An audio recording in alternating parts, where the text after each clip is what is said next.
बुलढाणा जिल्ह्यातील मेहकर शहरात काल रात्री 2 गटात मोठा वाद झाला आणि या वादातून माळीपेठ भागासह इतर काही ठिकाणची वाहने पेटवून देण्यात आली आणि यात त्या वाहनांचं प्रचंड नुकसान झालेलं आहे आणि या प्रकरणी पोलिसांनी आत्तापर्यंत 23 आरोपींना ताब्यात घेतलेलं आहे आणि या घटनेमुळे शहरात तणावपूर्ण वातावरण निर्माण झालं होतं। आज मेहकरमध्ये कडकडीत बंद पाळण्यात आलेला आहे आणि नागरिकांनी कुठल्याही अफवांवर विश्वास ठेवू नये असं आवाहन अप्पर पोलीस अधीक्षक बीबी महामुनी यांनी केलेलं आहे। रात्री जी माळीपेठ भागामध्ये जी घटना झाली जाळपोळीची, काय नेमकं कारण होतं, कशामुळे झालं आणि किती लोकांनी या संदर्भामध्ये अटक केली, सध्याची परिस्थिती काय आहे?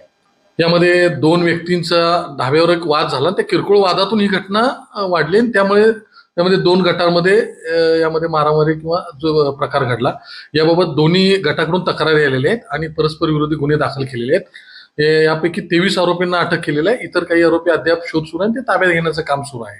सध्या या ठिकाणी एकदम शांतता आहे। तरी नागरिकांना देखील आव्हान आहे की कुठल्याही अफवावर या ठिकाणी विश्वास ठेवू नये। वातावरण अत्यंत शांततापूर्ण आहे।